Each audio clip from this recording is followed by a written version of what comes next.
Welcome back to Balancing Acts. We're talking with Dr. Rivers, CEO and founder of Amera Solutions, which is an ambulatory transportation service for post-anesthesia patients. Dr. Rivers, I want to talk a bit about some of the common mistakes business owners make. I am a CPA. I've worked for several decades with business owners. Sometimes they have cash flow problems, profit problems. Sometimes they're growing too fast.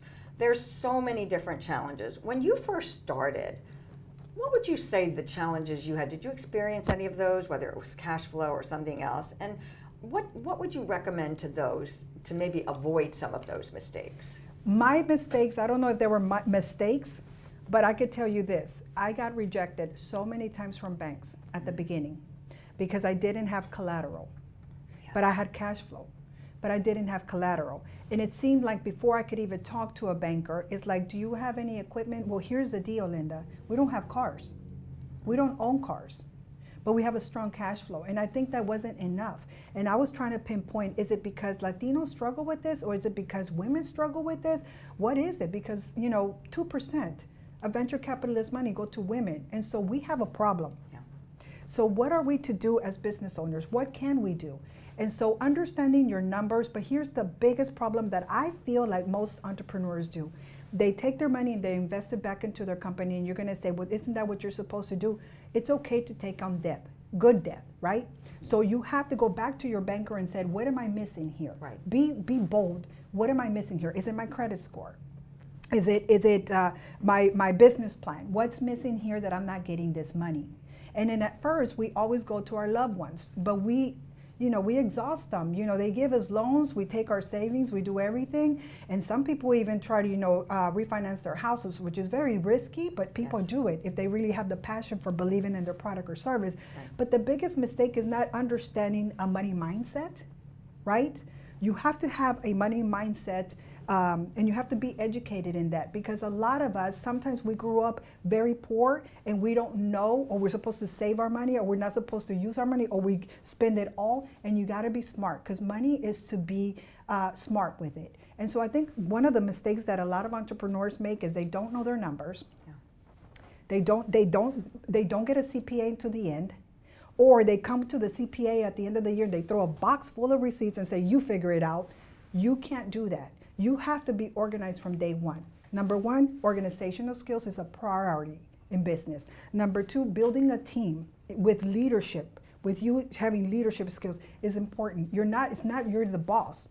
You're the first one that has to be at the office and the last one that has to be at the office, and you have to also answer to your team. Yes. And a lot of leaders think, well, I'm the boss. Well, no, you're not the boss. You're the leader. Right. And so learn the difference between being a boss and being a leader, because they work for you even when you don't have money to pay them. Yes. Right? Exactly, yes. And so sometimes people want to work for people they like, even if you can't pay them, because they understand that there's a passion in you and there's a drive and you're not willing to give up. So they're willing to, ride on this journey with you. So leadership is important. And again, understanding your numbers, understanding your business, and making it easier for your CPA. Get a CPA from the beginning. What I've found in my career, and I teach business strategy and how to create a one-page business plan for smaller businesses in the WeBank community across the country. And oftentimes they say, oh, I'm doing my own books. Oh my gosh. Maybe they only talk to a CPA once a year. Did you have someone early on, and did you talk to them about your numbers? What's interesting is that at the beginning, you're the one-man show. Yes. So you get QuickBooks and you say, I'm going to learn QuickBooks. But when you're saying you're learning QuickBooks, you're supposed to be really building relationships to bring in money. Right.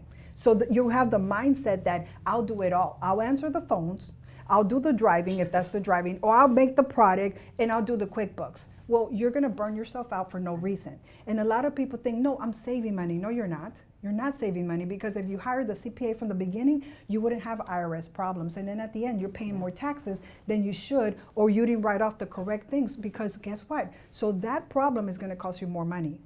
So that's what I always tell them. And stop trying to think. At the beginning, it's okay to be the one-man show, but quickly identify what's your strength, what's your weakness, and bring in people that rally around the passion and are willing to help you from the beginning and explain to them that this is your vision. Whoever wants to be part of your vision, just work with you. Because people it's about building relationships than anything else. At the beginning, you're just building relationship with the CPA, with the banker. Maybe they're rejecting you today, but build that relationship for the future. You have to learn how to build relationships because those relationships are the ones that are going to help you through the times of need. Exactly.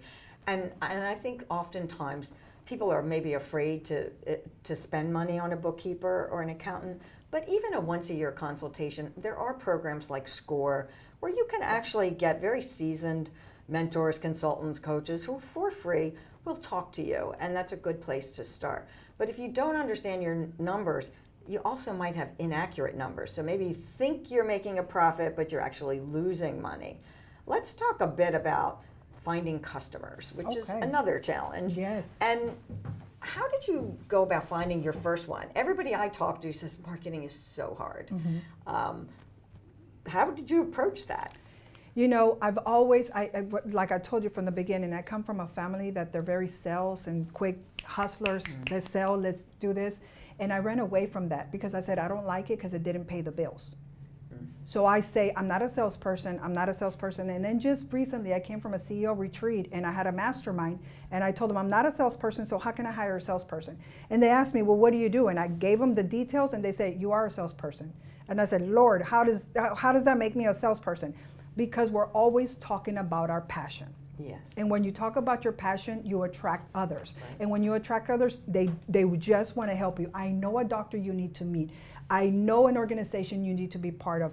I know this conference where you need to speak, where it's medical and they're nothing but nurses and that's your target audience. So how do you find your clients? Number one, not everybody is your client.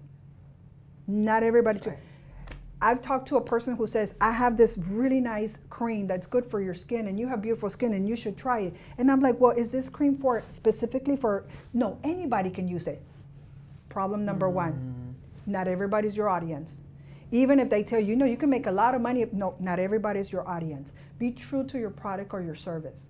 Know that not everybody's your audience. So I've had many people say, if you get on the program of Medicaid or Medicaid and Medicare, they'll give you tons of patients, but that's not my audience. Yes. So I appreciate the opportunity and the volume, but I need to be true to myself because it's not fair to the customers that I do give quality service. It's not fair to them. So I'm very specific about who your client should be, and you should write it down. What do they look like? How old are they? What kind of hobbies do they have? What's their background? What's their career? What do they do for, anything? Because when you narrow down what your client should look like, you'll be surprised that not everybody's your client. You're going to waste your time if you think the world is your client, because that's not the truth. It becomes hard to talk to them. And if the world is your client, what are you saying? Because every client hears things differently. Maybe they have different needs and different pain points. And so it's important. Were you initially B2C or B2B? And did you change that at all? Because that's another common problem for growing businesses, is they don't always adapt to their customer needs. When you first start in business, you think everybody's your client and you need that revenue. I get it. I did it. Yes. But there was a point in my life where I said, okay, we're over 3 million, 4 million.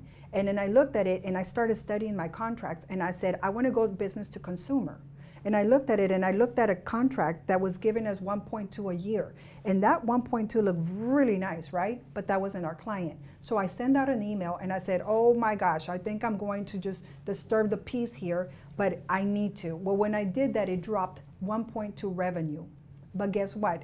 I couldn't sleep at night. I felt sick to my stomach. I said, what did I do to this company? I am the representative of this company. I have employees that depend on me. What in the world am I thinking? So when I did that, guess what happened? The business to consumer started growing. And I was like, really? And I made a decision because it didn't align with my vision. And I wanted to be true to my clients and to the vision of Amera. And when I did that, they understood and they kind of like backed off a little bit, gave us a very little bit of, of their client patients that they were giving us, but we started seeing the numbers exactly align with the direction we wanted to go. So that's very risky. And when people say that, they say, I don't know if I could do that. I understand that, but if you don't make that decision, how can you reach the next level of your company? How can you go there, especially if your vision is very large, which mine is to sell. Right. And a lot of our audiences, the smaller businesses, they might only have 250,000 in revenue or 500,000 in revenue, and they're really in the early stage of growing.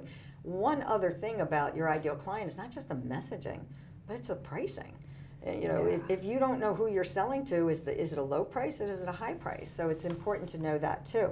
Before we take a commercial break and move on to our next topic, I also wanted to ask you, in the year when you first grew from startup to $1 million, what was that like? Oh. What just one or two things you would say to those out there who think, I'll never get there? Oh, wow. I didn't think that I would get there. I wanted to get there. But in reality, I would say, am I really going to get there? But I think that's all of us, Linda. Yes. We wish for something, right? But a wish is just a wish. A strategy is you will get there. So I had to change my mindset. Change your mindset. Because I looked at those numbers and I said, okay, those are big numbers. But if the numbers are not big enough to scare you, then really, where's the challenge? And so when I started looking at the numbers, I said, okay, I'm not going to wish for that. I'm going to create a strategy plan, because you have to do reverse engineering. So where do I want to be and what do those numbers look like? What do your clients look like? What locations are you at? How are you feeling about this? And then reverse engineering, how do I get there? Well, I'm going to need this. I'm not going to need this. I need to change this. I need to do that. And then work on a plan.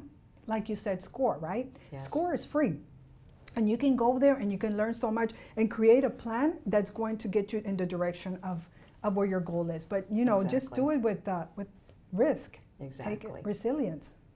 We're going to take a commercial break and we're going to come back and talk some more about financing your business, ways to grow, and all the things you have to do to actually get your business to $1 million.